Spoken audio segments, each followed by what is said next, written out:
Bonjour à tous, bonjour à toutes, nous sommes le lundi 6 avril, on démarre une 4e semaine de confinement et on continue à vous informer et à vous écouter dans À l'air libre. À mes côtés aujourd'hui, Rachida Elazouzi. Salut Rachida, content de te retrouver ici, tu nous parles de quoi aujourd'hui ? Salut Valentine, je vais vous parler des rites mortuaires qui sont bouleversés par le coronavirus. La pandémie et le confinement nous empêchent d'honorer nos morts comme il se doit et c'est d'une violence inouïe. À tout à l'heure, Rachida. Au programme de la première partie, on reviendra sur le départ à un drôle de moment de la conseillère santé d'Emmanuel Macron. Et on ira ensuite en Seine-Saint-Denis où le Covid fait des dégâts plus qu'ailleurs en France. On partira ensuite en Russie pour comprendre une énigme, pourquoi les chiffres des malades et des morts sont aussi bas dans un pays si peuplé. Ensuite, la minute détente nous sera offerte par Franjo au volant de sa voiture. Enfin, avant de se quitter, on tapera l'incruste dans la bibliothèque de Mathieu Suc qui nous emmène aux États-Unis avec un vieux polar drôle. Ouais, c'est possible. Fantasia chez les Ploucs, c'est le titre, écrit par Charles Williams en 1956. Enfin, je rappelle les deux adresses où vous pouvez nous écrire. alairlibre@mediapart.fr pour vos témoignages, covid@mediapart.fr pour vos infos et documents d'intérêt général. À l'air libre, numéro 14, je crois. C'est parti. Et c'est parti avec une opération de com qui a tourné au vinaigre. On est vendredi, veille de vacances scolaires, il y a 2 jours donc. Le préfet de Paris, Didier Lallemand, se trouve à l'entrée du périph' port d'Orléans, créant, mais c'est une autre histoire, un embouteillage. Et face caméra, il met en garde celles et ceux qui ne respecteraient pas le confinement. Ceux qui sont aujourd'hui hospitalisés, ceux qu'on trouve dans les réanimations, désormais aujourd'hui, ce sont ceux qui, au début du confinement, ne l'ont pas respecté. C'est très simple, il y a une corrélation très simple. Vous ne respectez pas le confinement, vous êtes verbalisé et vous vous mettez en danger car on risque de vous retrouver en réanimation, on risque de retrouver vos proches en réanimation. Donc ça n'est pas un jeu vidéo tout ça, c'est une réalité. Oh la boulette, le préfet Lallemand a encore fait une boulette. Le problème c'est que vous lui donnez un képi, vous le mettez en face d'une caméra et c'est parti. Vous vous souvenez, face à une gilet jaune en novembre. Comment ça se fait que vous n'arrivez pas à les arrêter les Black Blocs ? On les arrête. Donc ça se renouvellera pas parce que c'est une madame, petite... vous avez un joli gilet jaune. Oui, je suis gilet Très jaune, bien. mais pas ce gilet jaune-là. Eh bien, nous ne sommes pas dans le même camp, madame. On casse pas. Et récidiviste avec ça. Tiens, au début du confinement, il disait ça. Il y a d'autres endroits de Paris où malheureusement les consignes ne sont pas assez vite comprises. Vous me connaissez, je vais les faire comprendre assez vite si jamais les explications pourtant parfaitement claires du gouvernement n'étaient pas arrivées aux oreilles de tous. Vous l'avez vu là, le petit sourire en disant ça ? Alors du coup, vendredi, quand il a fait sa boulette, ça a énervé tout le monde, politique, scientifique. Il a dû s'excuser le jour même devant des caméras. Ce qui compte dans la situation difficile que nous traversons, c'est l'unité nationale. Pour ces raisons, je regrette d'avoir tenu ces propos. Je comprends les réactions qu'ils suscitent et je présente mes excuses à tous ceux que j'ai pu ainsi heurter. Eh ben voilà, tout de suite, sans le képi, ça passe mieux. Alors, chers internautes, si vous découvrez le personnage, qu'on va être amené à revoir régulièrement, puisque le ministre de l'Intérieur, Christophe Castaner, lui a renouvelé sa confiance, eh bien, n'hésitez pas à relire l'excellente enquête de Pascal Pasquariello dans Mediapart sur les pratiques illégales du préfet Lallemand. J'accueille Hélène Salvi. Salut Hélène. Salut Valentine. Tu es journaliste au service politique de Mediapart et tu as la joie infinie de suivre l'exécutif. Tu signes cette enquête, l'étonnant départ de la conseillère santé d'Emmanuel Macron. Il s'agit de Marie Fontanelle. Pourquoi étonnant ?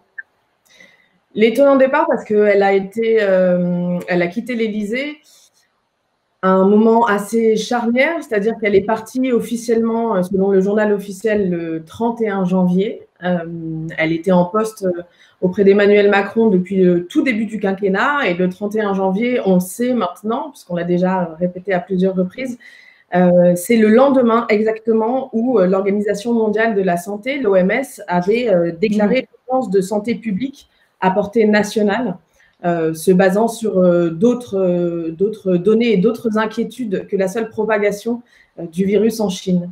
Oui, urgence à portée internationale. Du coup, elle part, entre guillemets, au milieu de la bataille. Elle occupait quoi, Marie Fontanelle, comme poste avant l'Élysée ? Avant l'Élysée, elle était directrice régionale déléguée de l'Agence régionale de santé du Grand Est. C'est vrai que c'est un hasard un peu curieux, puisque le Grand Est, on le sait, c'est la région française qui a été touchée en premier par l'épidémie, la pandémie de Covid. Et effectivement, au regard des fonctions qu'elle occupait depuis plusieurs années avant d'entrer à l'Élysée, on se dit que ses connaissances en la matière auraient été bien utiles pour le président de la République. Et comment elle justifie ce départ, Marie Fontanelle, à un moment justement charnière? Elle justifie son départ en expliquant qu'elle l'avait prévu depuis fort longtemps, même depuis sa prise de fonction au début du quinquennat. Elle avait convenu pour des raisons familiales qu'elle cesserait ses fonctions à mi-mandat pour rejoindre son époux et ses jeunes enfants qui vivent à Strasbourg. Ce qui est plus étonnant finalement dans cette histoire, c'est qu'elle nous explique avoir informé l'Élysée, sa direction, sa chefferie, de sa volonté de partir à l'été 2019 et que effectivement le cabinet de l'Élysée a engagé la recherche de son successeur, en l'occurrence de sa remplaçante, à compter d'octobre 2019. Lorsqu'elle part en janvier, le 31 janvier 2019, cette personne n'a toujours pas été trouvée. Donc là, à ce stade, depuis, on va dire quoi, 2 mois, il n'y a plus de conseillère santé au cabinet d'Emmanuel Macron. Au-delà de son cas personnel à Marie Fontanelle, on peut bien comprendre qu'elle veuille retourner auprès de sa famille, très bien. Mais au-delà de son cas personnel, son non-remplacement en pleine épidémie, ça dit quoi de ceux qui nous gouvernent? Et comment est-ce possible qu'elle ne soit pas remplacée pendant 2 mois? En fait, elle n'a pas été remplacée pendant 1 mois exactement, mais puisque sa remplaçante est arrivée le 1er mars 2020, elle est partie le 31 janvier officiellement 2020. En fait, ça pose des questions qu'on a déjà commencé à poser par d'autres enquêtes à Mediapart, c'est-à-dire comment l'exécutif n'a visiblement pas anticipé, en tout cas mal anticipé ce qui s'annonçait alors que des alertes étaient déjà sur la table au niveau international, mais y compris en France, puisque avant que Madame Fontanelle s'en aille, le directeur général de la Santé, Monsieur Salomon, avait déjà été auditionné par la Commission des affaires sociales du Sénat. Il avait déjà expliqué que toutes les alertes avaient été mises en place au sein de l'appareil administratif du gouvernement. Ce qui est très étonnant, c'est qu'on puisse imaginer que pendant 1 mois, à l'Élysée, c'est-à-dire dans un poste clé qui permet en fait à toutes les informations de remonter au président de la République, ce qui n'est pas rien, il n'y ait plus à avoir cette vacance et que pour le coup, on n'ait pas demandé à Madame Fontanelle, vu que sa remplaçante n'avait pas été trouvée, de simplement prolonger de quelques semaines son contrat. Et à l'Élysée, je crois que pas grand monde n'a voulu répondre à tes questions. Non, il n'y a même personne qui n'a voulu répondre à mes questions. En l'occurrence, ils ont effectivement simplement dit qu'ils ne souhaitaient pas réagir. Madame Fontanelle, elle, a répondu sans répondre, c'est-à-dire qu'elle nous a donné ces éléments de contexte, mais elle n'a pas répondu précisément aux questions qu'on lui posait. Elle a tout de même dit que lorsqu'elle est partie, un intérim avait été assuré, mais à ce jour, on ne sait pas qui a assuré cet intérim. Rien ne figure au journal officiel sur ce sujet. Bon, et bien si l'Élysée veut nous apporter des précisions, on est toujours preneuse. Merci Hélène, on te lit dans Mediapart. On va parler maintenant d'un département laissé pour compte, un des départements les plus touchés par le Covid-19, la Seine-Saint-Denis.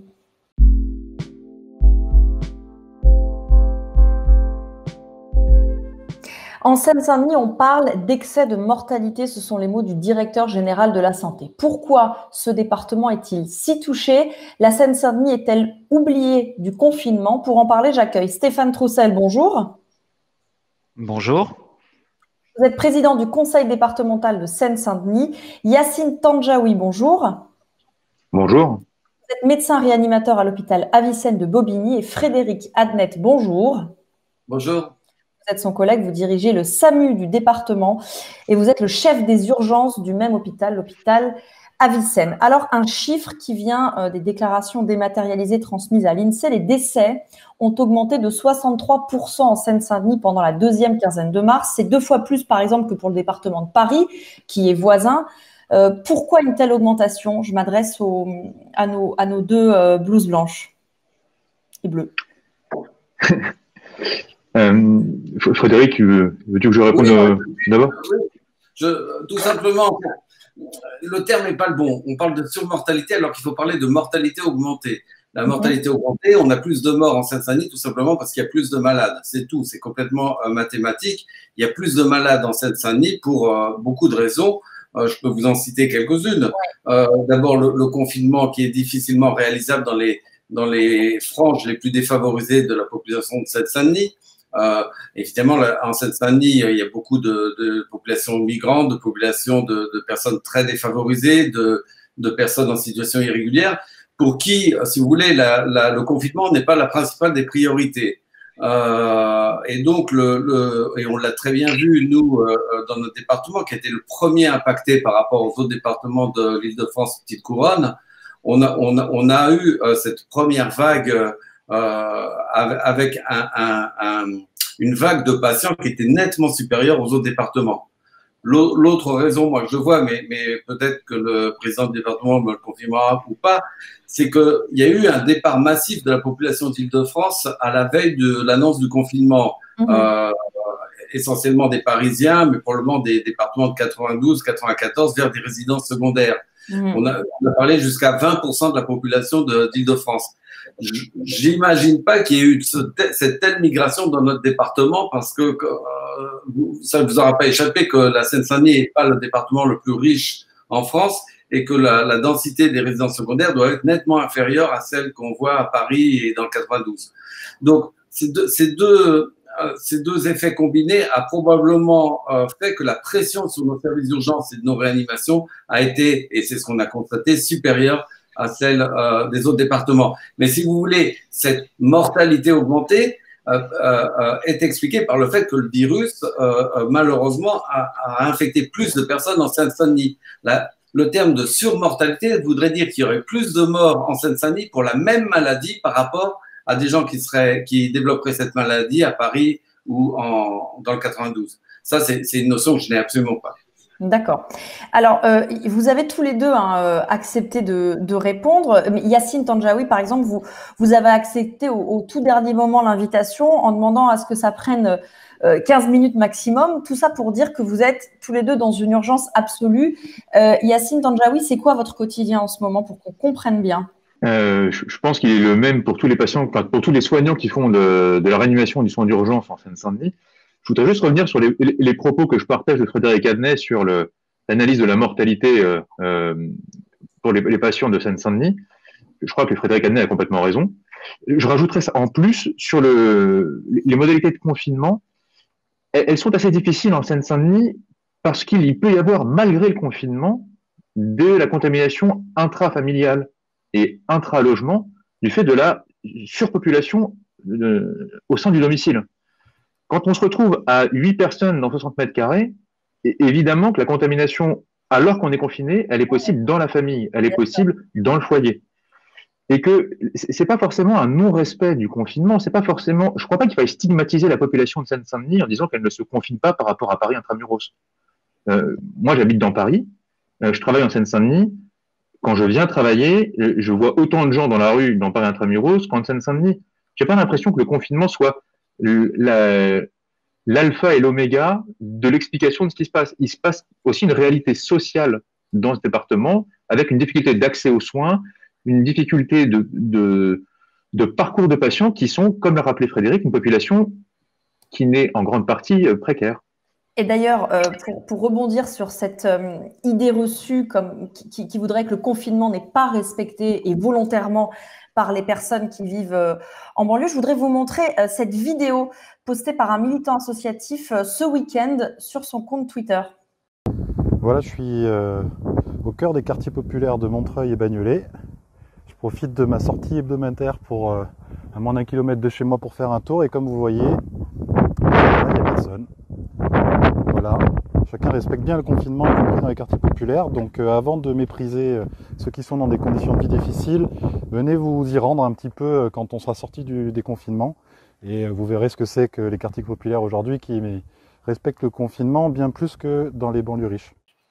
Et alors, avant de vous faire réagir tous les trois, et en particulier Monsieur Troussel, je voudrais vous montrer aussi un article qui, à l'étranger, est un article du journal de référence allemand Die Zeit, qui parle de la situation en banlieue avec ce titre et s'ils perdaient leur sang-froid en banlieue. C'est un article qui dit que les mesures prises par le gouvernement français sont totalement inadaptées. Est-ce que vous êtes d'accord avec ça, Stéphane Troussel ? Non, je ne crois pas et je partage ce qui a été dit avant moi par deux médecins. Je profite pour saluer d'ailleurs, pour leur dire bien sûr à quel point on est tous admiratifs de leur mobilisation et leur action particulière en ce moment. Oui, cette petite vidéo que vous avez montrée est assez révélatrice parce que on a vu tout ce week-end de très nombreux Parisiens dans un certain nombre de parcs. J'ai vu le bois de Vincennes, j'ai vu quelques allées parisiennes qui étaient très largement occupées. Et si je devais vous montrer les images que je vois au travers de la vitre chez moi à La Courneuve, eh bien vous verrez que les rues y sont vides. Donc ce débat sur le confinement que les habitants de banlieue n'auraient pas respecté, c'est faire peu de cas de leur situation. Et bien sûr, je partage ce qui a été dit. Franchement, c'est plus méritant de respecter le confinement quand on est dans un tout petit appartement avec une famille nombreuse, parfois dans un habitat dégradé.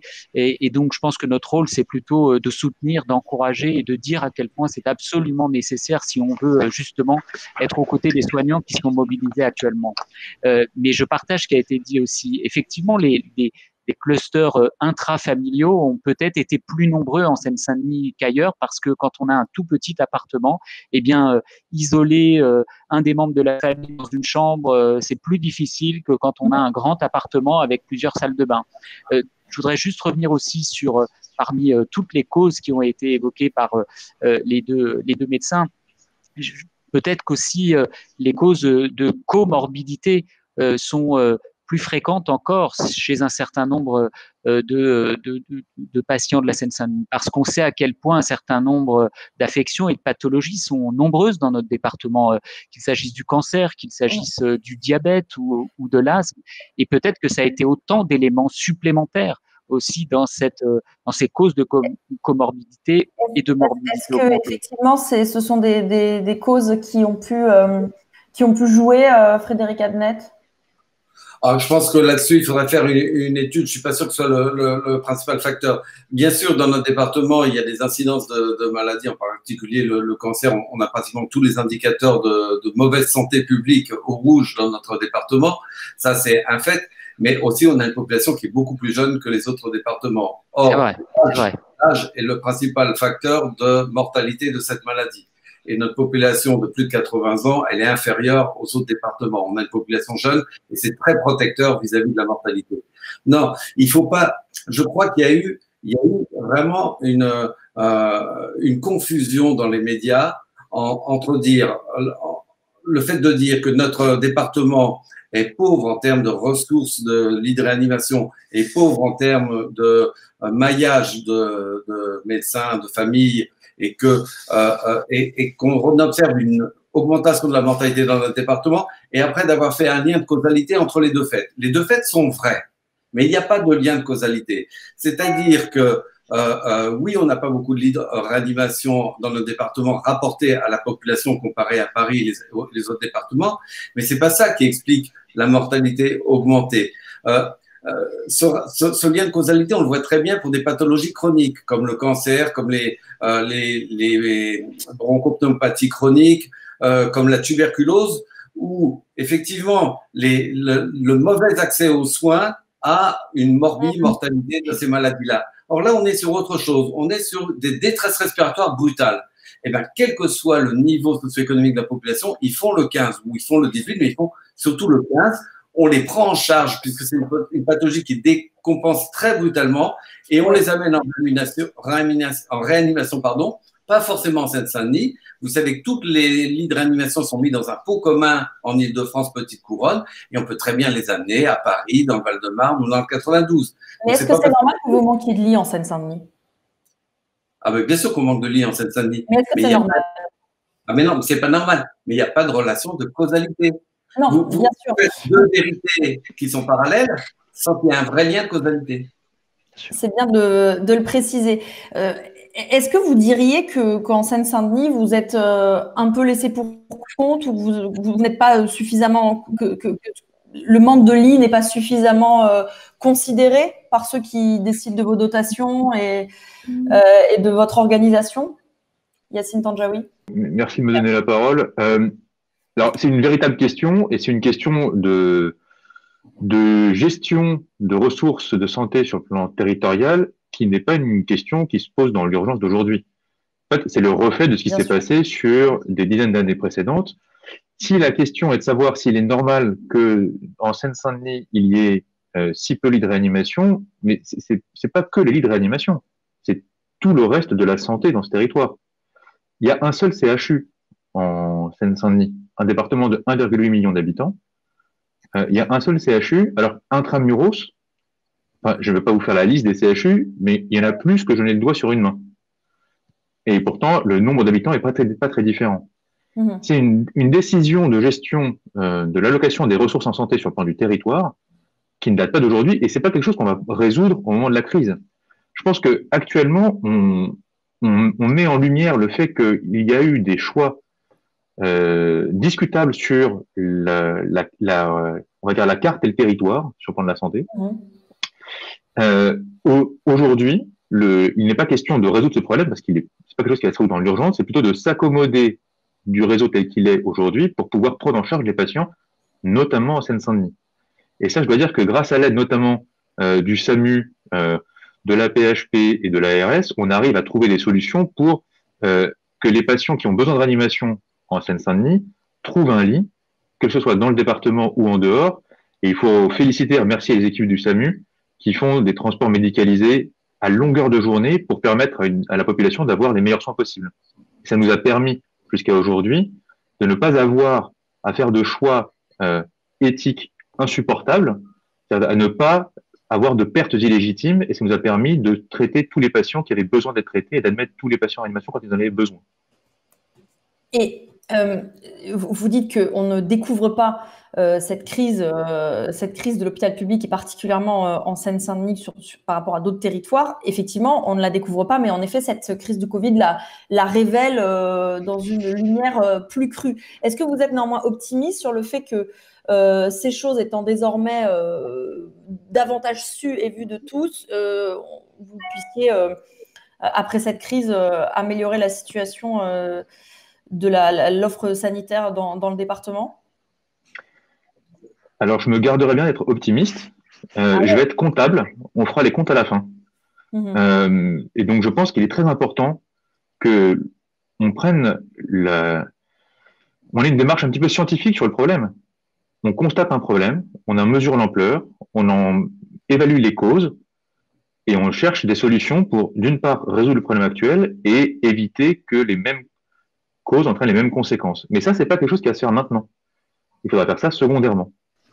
Oui, bien évidemment que ces questions d'inégalité sociale et territoriale et cette situation de l'hôpital public dans notre département, mais plus généralement de toute la médecine, y compris de la médecine de ville, ne va pas se résoudre dans l'urgence à l'occasion de cette crise. Mais M. Tandjani l'a dit, il y a quelque chose quand même d'insupportable avec plus d'1,6 million habitants et peut-être encore bien plus par rapport à ce chiffre-là, il y a quelque chose d'insupportable de regarder la situation telle qu'elle est aujourd'hui, entre un accès aux soins rendu plus difficile, entre un hôpital public qui certes souffre depuis des années dans tout le pays, mais qui souffre particulièrement en Seine-Saint-Denis, et compte tenu des caractéristiques économiques et sociales de la population, avec une précarité plus grande, quand on voit le nombre d'appels, M. Adnet le dira certainement mieux que moi, mais je crois que le nombre d'appels au SAMU a doublé en 15 ans en Seine-Saint-Denis. Et donc, il y a une pression terriblement forte, y compris compte tenu de ce qu'est la situation de la médecine de ville en Seine-Saint-Denis, qui renforce les tensions sur l'hôpital public. Donc oui, vous savez, il y a quelques mois, il y a eu un rapport parlementaire sur la situation de la Seine-Saint-Denis de messieurs Cornu-Gentil et Coquendo qui pointaient les défaillances des grands services publics de l'État que sont la santé, l'éducation, la police et la justice. Le Premier ministre était venu en Seine-Saint-Denis en octobre dernier pour en tirer quelques conclusions. Mais très franchement, ces premières annonces, elles ne faisaient pas le compte.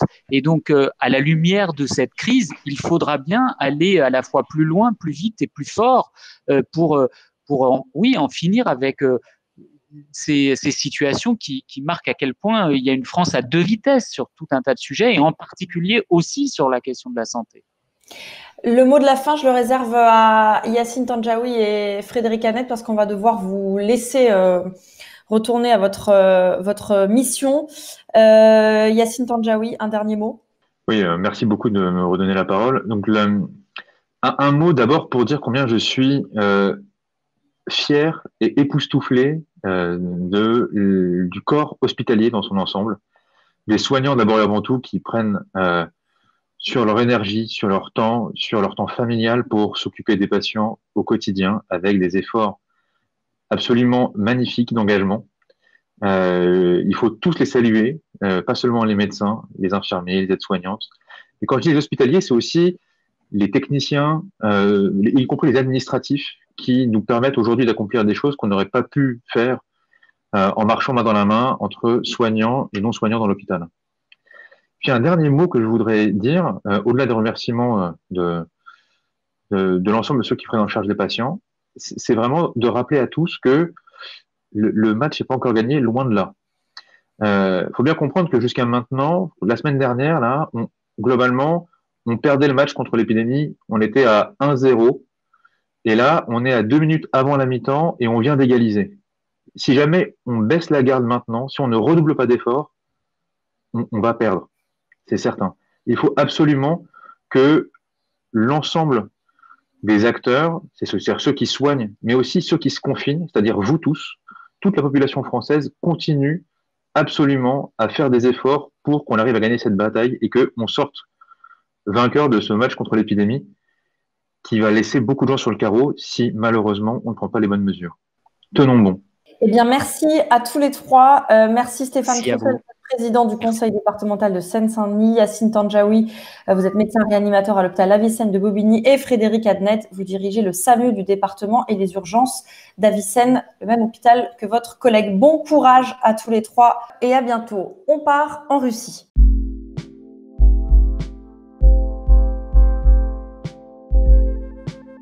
La Russie de Vladimir Poutine est confinée depuis une semaine. Comment on vit ça là-bas? Pour en parler, Julien Colline, bonjour. Bonjour Valentine. Tu es le correspondant de Mediapart et tu es basé à Moscou. D'abord, est-ce que tu peux nous résumer la situation sanitaire? La situation sanitaire, pour l'instant, elle s'accélère, elle s'aggrave désormais assez vite en Russie. C'était pas le cas pendant très longtemps après le début de l'épidémie en Europe, par exemple. Mais là, en Russie, il y a un retard d'à peu près 3 semaines environ sur ce qu'on a pu connaître en Italie ou en France. Donc là, on atteint quand même les 6300 cas ce matin en Russie. Donc c'est plus du tout négligeable. Au départ, le pouvoir russe avait pu donner l'impression de prendre un peu le problème par-dessus la jambe, parce que les chiffres étaient assez bas. Et désormais, c'est une vraie épidémie. Voilà, 6300 cas, des cas dans chaque région quasiment de Russie. Environ 85 régions sur 95 ont désormais au moins un cas de coronavirus. Et surtout à Moscou, c'est là où vraiment l'épicentre, évidemment, est le plus massif. Il y a plus de 1000 cas, il y a plus de 5000 cas, pardon, à Moscou. Et par contre, 47 personnes seulement mortes pour l'instant du coronavirus. C'est toujours assez faible, et c'est d'ailleurs des chiffres qui posent par ailleurs question, est-ce qu'ils sont vraiment crédibles ou pas, voilà. Oui, alors effectivement, tu dis que c'est plus négligeable comme nombre, un peu plus de 6000 cas, ça reste, disons, quand même assez faible, même si c'est toujours trop, mais ça reste assez faible dans un pays qui est immense et qui a 146 millions d'habitants. Et il y a assez peu de décès, 47. Ouais. Est-ce qu'on peut croire ces chiffres officiels? Est-ce que, ouais, il y a un débat, j'imagine? Tout à fait, oui. D'ailleurs, c'est aussi l'article que j'avais passé dans Mediapart il y a quelques temps sur, en fait, tout l'enjeu ici, c'est de savoir si on peut croire finalement à ce que disent les autorités. Alors, ça vaut pas que pour la santé, hein. Généralement, la confiance des Russes pour leur gouvernement et les annonces officielles est assez faible en Russie. C'est pas un secret. Donc, voilà, sur les questions aussi de santé publique, les Russes ont du mal souvent à croire ce que leur disent les autorités de santé, notamment. Et par exemple, voilà, quelques chiffres. Très longtemps, pendant plusieurs semaines, il n'y a eu que 2 cas en Russie, 2 seulement, alors que c'est un pays frontalier avec la Chine. Ensuite, c'est monté environ à 200 cas pendant plusieurs jours aussi. Personne ne croyait à ces chiffres en réalité. Alors, c'est vrai que désormais, les chiffres les cas sont plus conséquents, mais ça reste, comme vous le disiez, assez faible pour un pays aussi grand et aussi immense que la Russie, avec une population quand même de 150 millions de personnes. Donc voilà, ça fait soupçonner aux observateurs ici, à la population, que soit c'était volontairement masqué un petit peu et baissé pour pas que les gens paniquent, ou alors c'est tout simplement aussi, je pense, c'est un peu un mélange des deux, mais c'est aussi une incompétence et, disons, un manque de moyens pour tester efficacement les gens. Il y a eu des informations qui sont sorties, que je donnais aussi, qui faisaient état de tests pas assez sensibles, par exemple, qui auraient pu justement ne pas déceler les cas, en fait, les gens malades.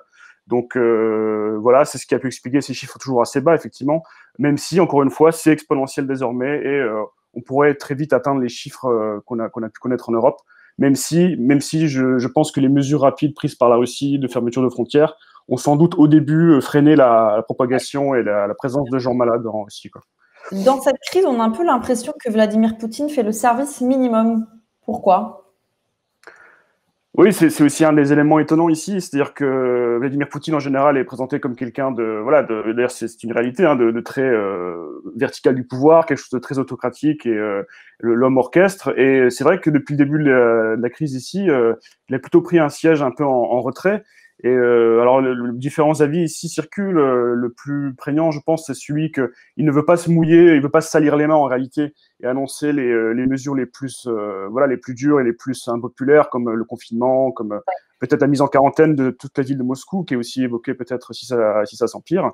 Donc, il donne plutôt les prérogatives au maire de Moscou, Sergueï Sobyanin, qui est assez connu et assez puissant ici, et également au Premier ministre assez nouveau, Mikhail Mishustin, d'annoncer les mesures qui fâchent, alors que lui, il se pose un petit peu comme ça en père de la nation, qui dit juste faites attention à vous, et qui annonce aussi les bonnes nouvelles, le salaire, voilà, mais sans se salir trop les mains sur les mesures, quoi. Alors justement, ce retrait, on le comprend aussi à travers un extrait que je voudrais qu'on écoute et qu'on commente ensemble. C'était jeudi dernier, Vladimir Poutine s'est exprimé, et donc étonnant de la part d'un président réputé dirigé en autocrate, il a décidé de donner une grande liberté aux gouverneurs des régions. В этой связи субъектам и главам субъектов федерации по моему указу будут предоставлены дополнительные полномочия. До конца текущей недели они должны будут определить конкретный набор профилактических мер, оптимальных именно для их территории, как с точки зрения обеспечения здоровья, безопасности людей, так и устойчивости экономики и ключевой инфраструктуры. Alors, ça semble étonnant ce qu'annonce Vladimir Poutine. Est-ce que c'est une bonne chose? Est-ce que ça peut avoir des effets non souhaitables? C'est un peu on peut voir aussi le verre à moitié vide et à moitié plein. C'est vrai que Vladimir Poutine est quelqu'un d'extrêmement, encore une fois, présidentiel et très, voilà, c'est encore une fois un pouvoir très très unique sur une seule personne. Donc, on pourrait dire que c'est une bonne chose que finalement, pour une fois, il donne des prérogatives un peu plus importantes aux régions, parce que la Russie est une fédération, hein, il y a des gouvernements dans chaque région, un peu comme en Allemagne. Mais le problème, c'est que comme il a mis en place, encore une fois, un système extrêmement autocratique et très centralisé depuis son arrivée au pouvoir il y a 20 ans, les régions ne sont pas forcément équipées ou pas forcément prêtes au niveau des structures et des institutions pour gérer une crise aussi importante si d'aventure les cas explosent dans certaines régions. Donc il y a déjà des critiques aussi qui sont émises là-dessus sur le fait que les régions sont pas du tout prêtes en fait, et également au niveau sanitaire, au niveau des installations aussi médicales pour affronter la crise. Donc c'est un peu compliqué, il est un peu victime de son propre système là-dessus, et voilà, à voir. Le système de santé russe, justement, est-ce qu'il peut faire face à l'épidémie si elle prend davantage d'ampleur? C'est tout en gros, le gros souci ici, il est là, c'est-à-dire que, un peu comme ce qu'on peut voir en France, mais je pense en bien pire, c'est-à-dire qu'il y a une impréparation au niveau du matériel, notamment sur les masques, par exemple, sont aussi manquants dans les régions, les hôpitaux se plaignent de manquer de tout. Par exemple, souvent on a les images de Moscou en fait depuis la Russie en France, mais il faut bien comprendre que Moscou c'est pas la vraie Russie. Moscou est plutôt bien équipé, plutôt les hôpitaux tout neufs, voilà. Mais dès qu'on sort de Moscou et dans les régions, c'est beaucoup plus dur. Et alors la Russie par exemple est assez équipée en termes de respirateurs. Et au niveau des lits aussi, c'est un reste de l'époque soviétique. Mais dans quel état sont ce matériel et est-ce qu'ils seront vraiment à même de soigner les gens de manière massive? C'est difficile à dire. Et les nombreux témoignages qu'on reçoit de médecins en région sont assez dramatiques. Ouais. Donc, et alors, n'oublions pas qu'on est en Russie sans faire de raccourcis démagogiques de ma part, mais on a aussi beaucoup lu que le respect du confinement était contrôlé par les nombreuses caméras de surveillance, notamment dans la capitale. Tout à fait, oui.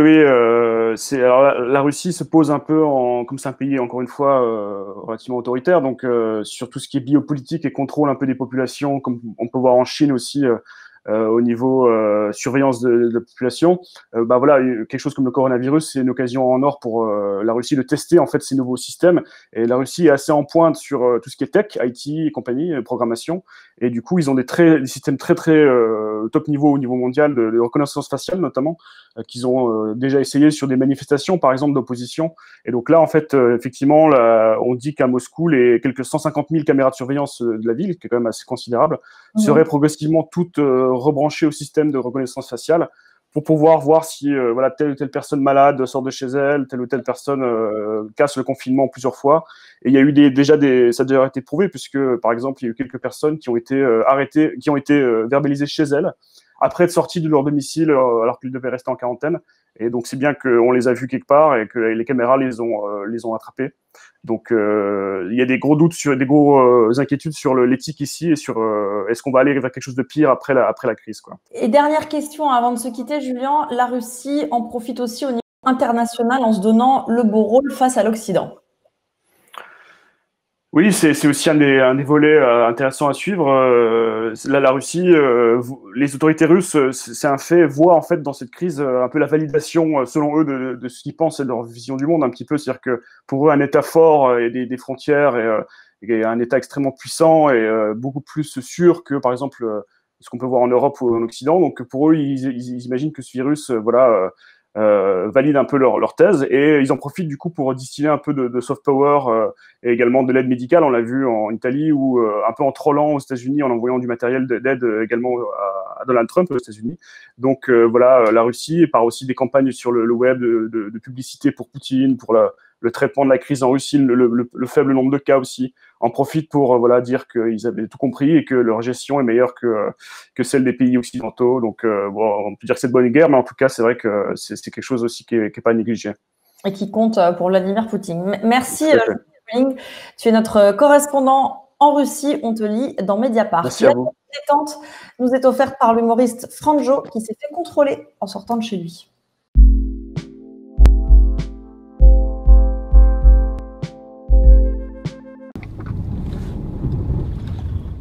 Oh putain, fait chier. Bonjour monsieur, bonjour. Je peux savoir d'où vous venez? Vous avez une petite balade en plein confinement? Là, moi je reviens du travail là. Quel travail? Je suis journaliste. C'est un travail ça? Ah oui, apparemment. Oui. C'est-à-dire qu'à la base, moi je voulais être policier. Et comme je suis allé jusqu'en 5e, c'était trop tard quoi. On le tape? Ah non, on le tape pas non. Pourquoi? Et tu vois bien qu'il est blanc. Ah oui, merde. Vous avez votre attestation de déplacement dérogatoire? Non. Ouais, voilà, on va la voir. Par contre, j'ai une carte de presse. Non, j'ai dit une attestation de déplacement dérogatoire. Vous êtes sourd? Non, mais c'est pareil en fait. C'est pour les déplacements, ça justifie les déplacements professionnels. C'est quoi ça? Ça marche? Ah oui, bah, apparemment. Ouais. Et comment on le fait pour niquer sur le crayon à papier ou l'heure? Il faut trouver autre chose. Il a une bonne tête de con en plus, faut l'allumer lui. Bah, nous on a une carte de presse et vous avez une carte de policier. Enfin, c'est à peu près la même chose. Oui, ça va. Les journaux, tout ça, je connais. Et vous disiez quoi dehors là? Bah, j'écrivais un article. Il dit quoi votre article? Bah, il dit qu'on est en manque de médicaments et que bientôt on va devoir opérer sans anesthésie. Et c'est vrai ça? Bah non, c'est pas vrai, non. C'est pour faire de l'audience. Mais ça va pas affoler les gens ça? Bah si, mais c'est le but. En fait, plus les gens paniquent et plus nous on a des lecteurs. Donc vous faites des faux articles? J'irai pas jusque là, mais disons qu'on reste la presse quoi. On reste un média. Si on disait la vérité, ça ferait longtemps que ce serait interdit. Ouais. Et vous étiez obligé de sortir pour faire ça? C'est-à-dire pour écrire, on peut rester chez soi? Le télétravail, ça vous parle? Non, c'est parce qu'en fait, je devais prendre une photo de gens qui faisaient la queue devant la pharmacie. Et vous pouviez pas le faire chez vous, ça? Bah non, j'ai pas de pharmacie chez moi, non. Bon, laisse tomber, on l'aura pas, lui. Laisse-le partir. Par contre, faut reconnaître que vous faites pas un métier facile. En plus, sans gants, sans masque et tout, c'est pas très prudent, mais c'est très courageux, quoi. Oui, bah oui, on assure votre sécurité sanitaire. Tenez. Et adoptez les gestes barrières. Vous pouvez circuler. Merci, monsieur l'agent, au revoir. C'est ça, bonne journée. On n'aura verbalisé personne aujourd'hui. Bah si, le pompier tout à l'heure. Ah oui, pas bête.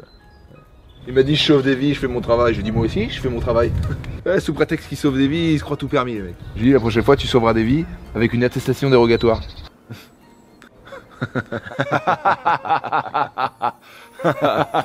Elle est bonne, celle-là. Excellent. Tu sais qui est-ce qu'on devrait verbaliser aussi? Non? Les ambulanciers. Pas bête. Ah, parce qu'ils ont trop la confiance, ouais. Puis vu qu'ils sont souvent pressés, ils sont pas souvent en règle, quoi. Ouais. On se marre bien avec ce confinement, quand même. Oh, ça fait un peu chier, quand même. Il n'y a pas grand monde.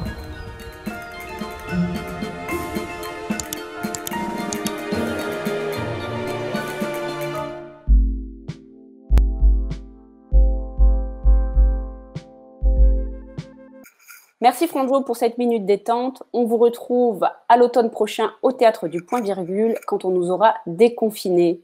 Bonjour à toutes et à tous, bienvenue dans cette deuxième partie de notre émission À l'air libre. Nous allons nous concentrer sur le deuil empêché par le Covid-19. C'est l'épreuve dans l'épreuve. La pandémie qui nous confine tous chez nous empêche d'honorer nos morts, de leur dire adieu comme il se doit, et c'est d'une violence inouïe. Tenue de cosmonautes si on réussit à obtenir une dérogation pour approcher notre défunt sur son lit de mort, cérémonie religieuse impossible ou en très petit comité, crématorium fermé au public, les rites mortuaires sont bouleversés par le coronavirus, tant l'incertitude repose sur la contagiosité des corps morts. Comment faire son deuil quand on est privé des rituels familiaux, sociaux, collectifs? Comment accompagner dignement la fin de vie quand agonisant sur son lit d'hôpital ou d'EHPAD, on ne peut revoir, toucher, embrasser les siens? C'est la préoccupation de nos invités. Notre première invitée, Marie Tournigan, est directrice générale de l'association Empreinte. Empreinte accompagne depuis plus de 25 ans les personnes en deuil et se bat aussi pour que cesse l'intimisation du deuil, parce que cela nous concerne tous. Bonjour Marie. Bonjour Rachida. Merci d'être parmi nous. Je voudrais commencer par vous lire 2 témoignages déchirants glanés ici et là dans l'avalanche qui s'abat sur les réseaux sociaux et dans les journaux. Ici sur Twitter, Mohamed. Mon grand-père est décédé à l'âge de 85 ans. Il s'appelait Haj Mohamed Tayeb Mezrahi. Un homme bon, c'était mon grand-père. Il est mort entre autres du Covid à Tremblay aujourd'hui en France. On n'a pas pu le voir, ni lui dire au revoir. Repose en paix, JD. Horrible épreuve. Maintenant, sur Facebook, le témoignage de Anne. Maman est partie comme une brebis galeuse, dans un sac plastique, sans qu'on puisse lui tenir la main. Le pire, c'est qu'on s'est retrouvés tout seuls après son enterrement, sans cérémonie, confinés chacun chez soi, sans pouvoir la célébrer et boire un petit coup à sa santé au paradis. Marie Tournigan, quelles sont les remontées de terrain qui arrivent jusqu'à vous? Comment faites-vous pour gérer l'afflux d'appels à la fois de particuliers et de professionnels de la santé? Oui, exactement. On a 2 types d'appels très différents, mais qui traversent les mêmes difficultés. Ce sont les proches des personnes atteintes du Covid et toutes celles qui sont en deuil pour d'autres motifs que cette maladie. Et puis, il y a les professionnels. Et c'est des besoins assez différents. Pour les personnes proches, effectivement, aujourd'hui, ils sont dans une préoccupation d'urgence de trouver comment organiser, comment pallier l'absence de rituels, de communication possible, ce qui va teinter et colorer leur deuil d'un processus particulier. Pour les professionnels, c'est comment limiter les dégâts, comment faire au mieux pour proposer des choses dans le contexte qui est celui-ci. Donc, c'est 2 moments différents, mais des préoccupations, on sent bien, c'est comment va se dérouler le processus de deuil du fait des circonstances exceptionnelles. Circonstances exceptionnelles et violences inouïes, je le disais, on ne peut voir, on ne peut toucher, on ne peut dire au revoir comme on l'aurait voulu, comme les rituels le veulent. Quelles sont les conséquences de ce deuil empêché, entravé, à court et à long terme? Alors, dans l'immédiat, les personnes en deuil sont dans une espèce de sidération, tellement choquées et heurtées par ce qui se passe qu'on n'est pas encore dans l'exploration, l'expression des émotions. On est plus dans l'inquiétude de savoir comment on va pouvoir cicatriser dans ce contexte-là. Donc aujourd'hui, les conséquences a priori, ne sont pas un traumatisme, mais il y a cette notion de disparition qui est très présente. C'est-à-dire que les proches disparaissent dans la nature du jour au lendemain. C'est-à-dire que le lien est coupé. Or, en fin de vie, tout ce qui a du sens, c'est de maintenir le lien jusqu'au bout avec les proches. Donc, les conséquences de ça peuvent être assez importantes. Le deuil, de toute façon, a des conséquences importantes et concerne l'ensemble de la société. Parce qu'il se vit à l'école, il se vit en entreprise, il se vit dans les EHPAD, il se vit vraiment dans toutes les sphères de notre vie et pendant longtemps. Donc aujourd'hui, le démarrage dans le processus de deuil est compliqué par les circonstances. Ça ne veut pas dire qu'à terme, le deuil sera plus compliqué ou forcément pathologique. Je voudrais qu'on écoute un témoignage, celui de Naziha. Donc pour résumer cette période de deuil qui est habituellement accompagnée par des rites funéraires qui participent tout simplement à apaiser les familles et à les accompagner tant sur le plan psychologique que spirituel, se retrouve dans cette période exceptionnelle fortement impactée. Je vous donnerai par exemple le cas de Walid que j'ai eu au téléphone via l'assistance téléphonique ce week-end, qui venait d'apprendre le décès de son papa, âgé simplement de 54 ans, décédé du Covid-19 au CHU du Kremlin-Bicêtre. Donc nous devons lui apprendre que le rapatriement vers le pays d'origine de son papa, le Maroc, ne sera pas possible du fait de la fermeture des frontières, que la toilette rituelle à laquelle il s'attendait que son père à laquelle son père aurait pu avoir droit ne pourra être pratiquée et qu'il faudra en dernier lieu donc se démener pour trouver un carré confessionnel dans la ville dans laquelle il réside ou dans la ville voisine. Et quand je dis se démener, je pèse mes mots car le manque criant d'infrastructures pour inhumer les défunts musulmans était déjà quelque chose de prégnant avant cette crise. Aujourd'hui, il devient vraiment quelque chose de vital, vraiment à proprement dit pour les familles des victimes de cette crise.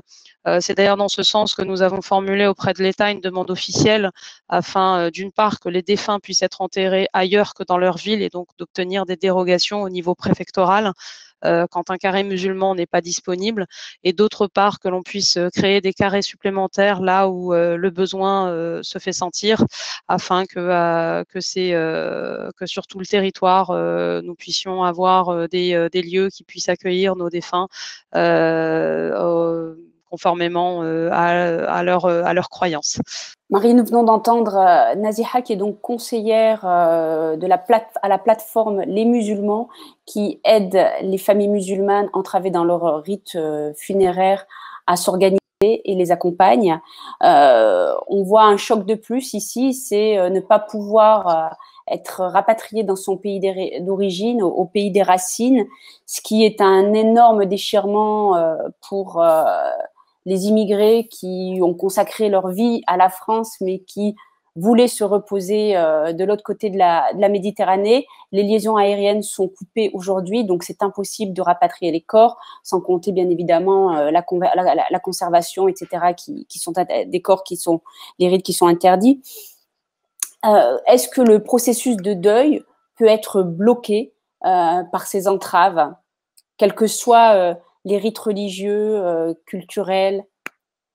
Alors, ce qui peut bloquer un processus de deuil, il y a 3 aspects différents. Il y a à la fois le lien au défunt, la nature du lien, qui c'était pour moi.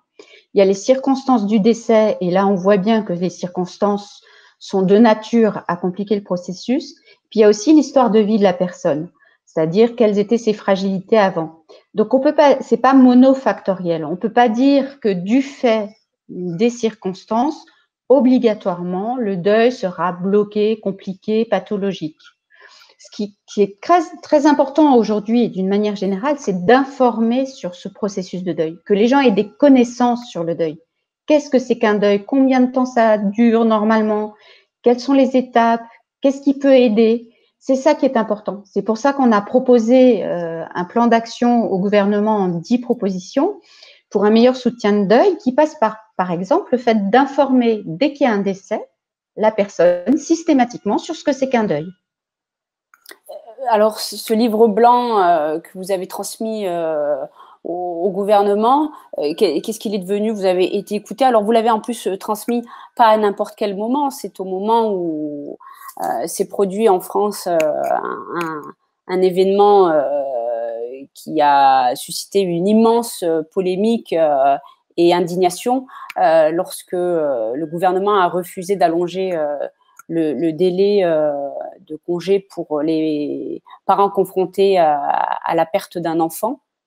Absolument.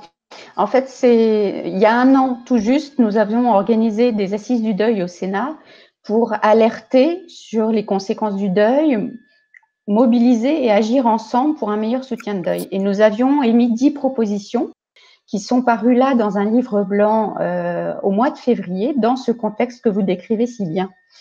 Et on voit bien que les représentations, les convictions, l'expérience personnelle du deuil biaisent toute la réflexion politique sur les enjeux de santé publique, les enjeux pour le travail liés au deuil. Donc, ces 10 propositions, nous les avons présentées à Adrien Taquet, le secrétaire d'État en charge de la protection de l'enfance, et à Muriel Pénicaud, ministre du Travail. Nous les avons rencontrés avec d'autres associations à 2 reprises et nous étions en train d'obtenir du gouvernement et du Parlement, Mounir Mahjoubi notamment député, un début de réflexion sur comment anticiper, systématiser des offres de soutien sur le deuil. Et puis, la crise du Covid est arrivée et nous espérons qu'ils ne vont pas perdre de vue que après ces jours que nous traversons actuellement, il y aura des dégâts considérables du deuil, avec risque de suicide, avec maladie, avec surmortalité pour les conjoints, et qu'il faudra prendre en charge et accompagner de façon adaptée les personnes en deuil dans la durée. C'est ce qui vous inquiète le plus? Nous, on est extrêmement préoccupés. Si vous voulez, il y a une étude en Suède auprès de 43 000 personnes qui montre que quand on perd son conjoint, lorsqu'on est âgé de 65 ans et plus, la surmortalité est augmentée de 60% dans les 6 mois qui suivent les décès. Donc, chez les personnes âgées qui perdent leur conjoint aujourd'hui du Covid, dans les 6 mois qui viennent, leur risque de mortalité est accru de 60%. Donc, ça veut dire, nous prenons une consultation systématique médicale dans les 3 à 6 mois qui suivent le décès pour diagnostiquer les risques de maladies cardiovasculaires, les risques de pathologies qui peuvent se développer. Et puis, nous préconisons la mise en place d'un dispositif qui soit proactif, qui aille vers les gens pour leur apporter des repères et des soutiens sur le deuil, des informations. C'est en travaillant sur la fin de vie que vous vous êtes intéressé au deuil et que vous vous êtes rendu compte à quel point celui-ci était encore tabou en France. Est-ce que vous pouvez nous raconter votre expérience sur la fin de vie et comment elle vous a conduit à vous pencher sur le deuil? Parce que vous parlez des personnes âgées, cette pandémie jette une lumière crue sur le traitement que l'on réserve à nos aînés, comme s'ils étaient de trop. Alors, c'est vrai que c'est un parcours personnel qui m'a amené à m'impliquer dans l'accompagnement des personnes en fin de vie et à me former sur les soins palliatifs. Et j'ai exercé à la fois en tant que bénévole en unité de soins palliatifs et puis en tant qu'assistante sociale dans un service de réanimation de l'hôpital de la Pitié-Salpêtrière.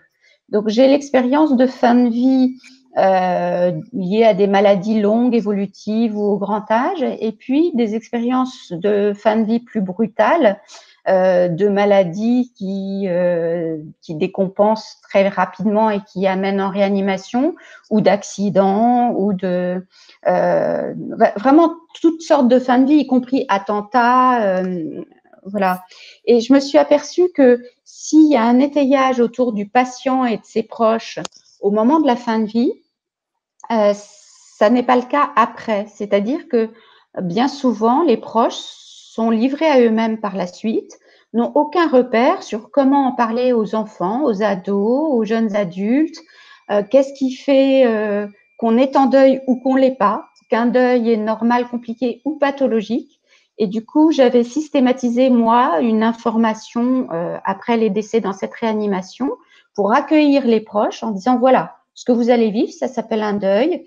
Voilà quelques repères sur le deuil, quelques ouvrages, quelques associations, quelques thérapeutes auxquels vous pourriez faire appel. Alors, vous disiez tout à l'heure que beaucoup de professionnels de la santé se tournent vers vous. Qu'est-ce qui vous faut remonter sur la situation aujourd'hui dans les hôpitaux, dans les EHPAD, où le dénuement est extrême? On voit un manque de moyens considérable, à la fois sur le plan matériel et humain. Est-ce qu'ils ont de temps? Est-ce qu'ils ont les moyens pour soutenir le deuil des familles? Non, la situation est redoutable parce qu'effectivement, et on peut associer à ça aussi les services funéraires qui sont dans des difficultés majeures parce que ce sont des professionnels qui sont engagés dans le sens d'aider la personne et d'une approche globale de soutien physique, psychique, social, spirituel, financier et pas simplement sur un organe. Or, aujourd'hui, ils sont obligés de passer en mode plus technique, massif, sans prendre le temps de la relation, ce qui est extrêmement douloureux pour eux. Et ce qui est important, c'est qu'il y ait des personnes pour prendre le relais, c'est-à-dire ce que eux ne peuvent pas faire, qu'il y ait des personnes qui puissent le faire. Donc, il y a des bénévoles qui sont formés sur le deuil, qui ont des connaissances et qui sont capables de prendre le relais et d'orienter, si besoin, vers des thérapeutes. Mais c'est vrai que le risque d'exposition et de traumatisme pour les soignants et pour les services funéraires est majeur. Merci Marie Tournigan, très bientôt. Merci à vous, et Rachida. Bon Merci. Courage à vous et votre association Empreinte. Nous accueillons maintenant notre deuxième invité, Alain Piolo, médecin en équipe mobile de soins palliatifs à l'hôpital Henri Mondor dans le Val-de-Marne à Créteil. Bonjour Alain. Bonjour Rachida. Merci d'être parmi nous. Vous sillonnez les unités Covid de votre établissement pour rendre la fin de vie la moins insupportable possible aux malades atteints du Covid, mais pas seulement. Dans votre hôpital aussi, on se prépare à une course contre la montre pour livrer en milieu de semaine un plateau de réanimation avec près de 100 lits supplémentaires.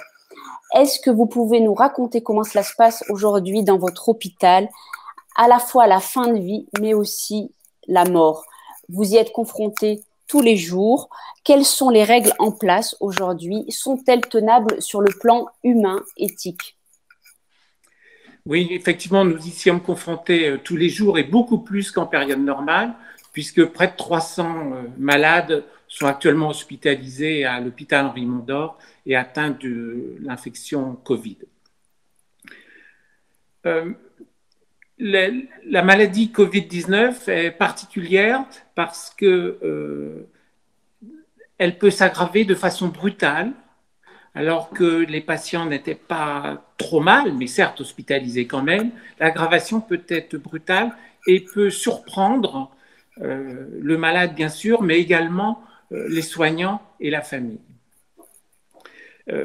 La difficulté également ressentie par les familles, mais également par les soignants, c'est la limitation des visites des familles, des proches auprès de leurs malades.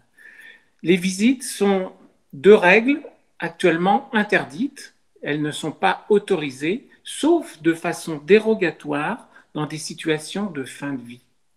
Et là, seules une ou deux personnes peuvent effectivement voir leur malade. Dans des conditions difficiles, parce que limitées dans le temps, parce que les personnes qui viennent voir leur malade sont obligées de s'habiller avec une charlotte, une blouse, des gants, un masque, ce qui perturbe évidemment la relation malade et famille. Et puis, dans la situation de fin de vie, le contact est interdit. On dit aux familles de ne pas toucher le malade, de ne pas toucher leurs proches. Ça peut être ne pas serrer la main, ne pas embrasser le malade. Et là encore, ça rend on le sent, les familles sont mal à l'aise et sont un petit peu frustrées de ce qu'on peut offrir. Lorsque le malade décède, les familles sont autorisées, toujours 1 ou 2 personnes, à venir voir leur défunt, mais uniquement dans les 2 heures qui suivent le décès. Après, ils ne pourront plus le voir. Et là encore, on voit des proches qui regrettent de ne plus avoir vu leur malade au cours des derniers jours de vie et même lors du décès. Et comment vous faites face à cette brutalité-là, cette violence-là, pour répondre aux familles, à leur détresse, à leurs questions et surtout à leur incompréhension certainement de cet événement? Oui, donc il est essentiel de communiquer. Donc on communique par téléphone, ce qui n'est pas l'idéal dans les situations difficiles. Et puis on les reçoit toujours de façon restreinte, évidemment, dans les services. Et là encore, les familles parfois deviennent même agressives parce qu'elles ne peuvent pas réaliser leurs souhaits. Mais sachez qu'elles peuvent comprendre également, ces familles, la limitation de l'approche du malade, puisqu'on a quelques cas, pas rares, de façon quotidienne, où on propose aux familles de venir voir leurs proches, mourants ou pas, et ce sont les familles qui nous disent non, on a peur, nous avons peur d'attraper le coronavirus. Donc là encore, on va ressentir chez les personnes, chez les familles, une sensation de culpabilité. Et on perçoit au cours de cette maladie la culpabilité. Est-ce que j'ai pas infecté, est-ce que j'ai pas transmis le coronavirus à mes parents, à mon père, à ma mère? Et puis la culpabilité de ne pas avoir revu le malade une fois hospitalisé. Et ça, c'est vraiment franc comme sensation. Et là, comment vous réagissez? Est-ce que vous êtes armé pour soutenir de telles conditions, sachant que votre quotidien est déjà très dur? Alors, là encore, on réagit, il faut communiquer, il faut expliquer à la famille pourquoi on ne peut pas visiter, pourquoi on ne peut pas venir à l'hôpital, pourquoi on limite les visites.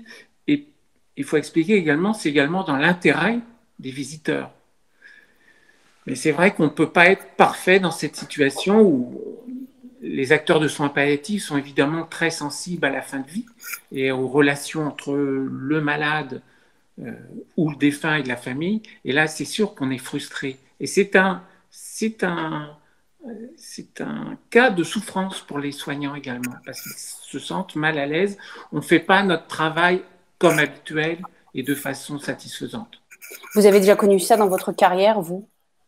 Non, moi, ça fait 20 ans que je suis responsable des soins palliatifs à l'hôpital Henri Mondor. Je n'ai jamais connu cela, tant en termes de nombre de malades à la fois qu'en termes de souffrance des familles ou des soignants. On va en profiter pour faire un petit peu de pédagogie pour terminer notre entretien. Il y a beaucoup de rumeurs, de fake news qui circulent, et je pense qu'il est important de faire un peu de pédagogie sur cette notion de fin de vie. Il y a un décret qui a été publié là, à la fin mars qui autorise jusqu'à la mi-avril l'usage du Rivotril, qui est un sédatif puissant, pour soulager la souffrance des patients atteints gravement du Covid.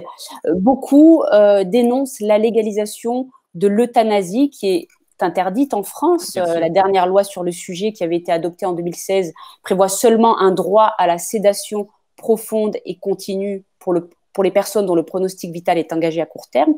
Qu'est-ce qu'il en est réellement sur le terrain dans votre hôpital, Alain? Oui, donc ce que vous évoquez est important. Ce décret de fin mars n'est pas un décret pour l'euthanasie. Simplement, c'est un décret qui permet notamment dans les EHPAD d'avoir accès à un produit, le clonazepam ou le Rivotril, qui est un sédatif, qui est une benzodiazépine. Et pourquoi il y a eu ce décret? Simplement parce que le produit que l'on utilise habituellement dans le cadre des sédations profondes et continues, autorisé par la loi de Claes-Leonetti de 2016, n'est pas suffisamment disponible actuellement en dehors de l'hôpital. Et donc, on a proposé qu'un autre produit, donc le Rivotril, puisse remplacer le midazolam, le produit habituellement associé. Mais c'est simplement un remplacement d'un autre produit. Mais l'objectif est le même, c'est la sédation. Il est évident que ce n'est pas un objectif d'euthanasie. Et oui, actuellement, à l'hôpital Henri Mondor, nous utilisons toujours le midazolam comme sédatif et non pas le Rivotril, puisque l'accès au sein des hôpitaux est beaucoup plus facile pour le midazolam. D'accord. Et quoi qu'il en soit, la procédure est très, très encadrée, que ce soit en termes d'anticipation ou aussi encore en termes de collégialité de la décision. Un médecin ne prend pas seul une décision tout seul à 3 heures du matin pour son patient. Tout à fait, tout à fait. Vous avez raison de le souligner. Cette démarche de sédation doit découler d'une procédure que l'on appelle collégiale, c'est-à-dire c'est pas le médecin tout seul qui décide de l'indication d'une sédation. Et il est fondamental, et nous, à l'hôpital Henri Mondor, nous avons pointé ce fait, qu'il y ait une anticipation de façon collégiale et donc dans la journée, pas une réflexion à 3 heures du matin, mais de façon anticipée, c'est-à-dire chez un malade qui va pas trop mal, que fait-on si tout d'un coup, brutalement, son état se dégrade comme on le voit au cours de l'infection Covid. Donc c'est dans la collégialité de façon anticipée et sans le stress de l'urgence. Entendu, je vous remercie Alain et on vous libère. Vous avez fort à faire dans votre hôpital. Merci beaucoup pour votre témoignage et on vous souhaite beaucoup de courage dans cette épreuve. C'est la fin de notre deuxième partie. Place maintenant au coup de cœur littéraire. On file s'incruster dans la bibliothèque de Mathieu Suc.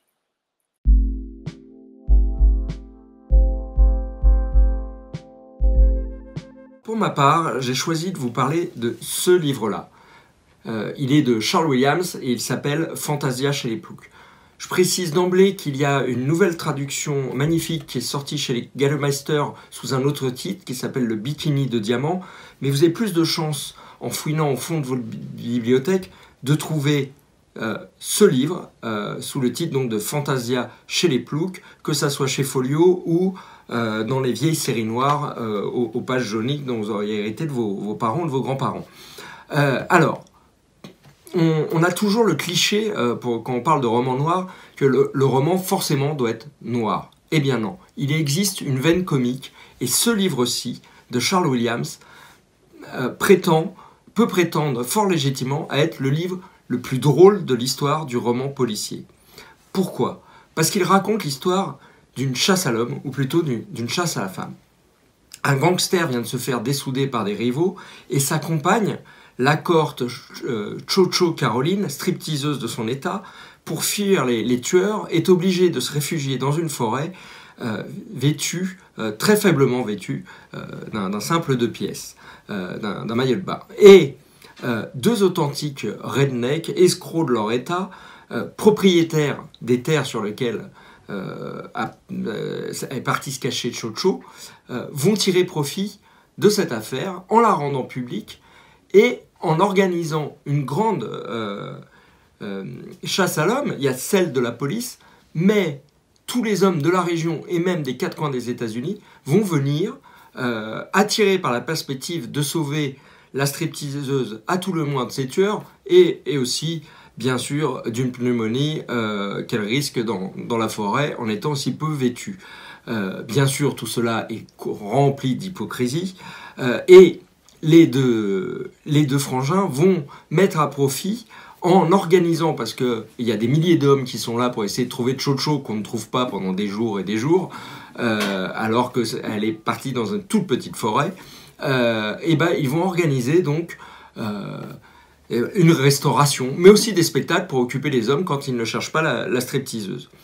Tout ceci, derrière une intrigue qui a l'air l'apparence de la légèreté, montre une critique féroce du business de la charité.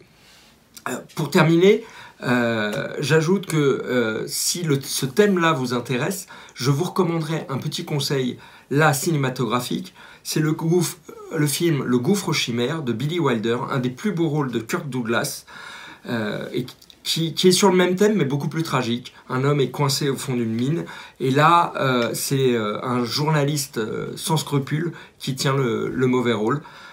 Film extraordinaire mais beaucoup plus noir, beaucoup moins drôle que ce formidable Fantasia chez les Ploucs de Charles Williams.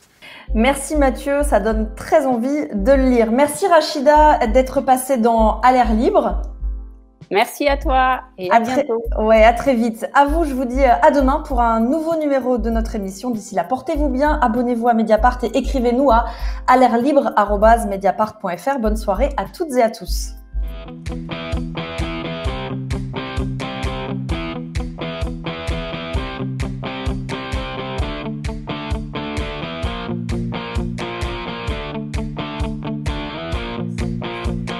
Merci à toi l'infirmière, merci à toi la caissière, merci à toi la boulangère, merci à toi la pharmacienne, merci aux agents d'entretien, merci aux agents des EHPAD, merci à toi l'enseignante, merci aussi aux aides-soignantes, merci à vous les pompiers, merci à toi l'ambulancier, merci à vous les postiers, merci aussi aux facteurs, merci à vous les livreurs, merci à toi les boueurs, merci à vous les conducteurs, merci à tous les médecins, merci à toi le blanchisseur, merci aussi aux cheminots, merci à toi l'ouvrière, merci à toi l'ouvrier, merci à toi la psychiatre, merci à toi l'éducatrice, merci à toi l'urgentiste, merci aussi l'anesthésiste, merci à toutes les soignantes, merci à tous les soignants, merci à tous les militants, merci à toutes les bénévoles, merci à toi syndicaliste, merci à toi journaliste, merci aux lanceurs d'alerte. Merci aussi à Mediapart, merci à toi mon frère, merci à toi qui es vénère.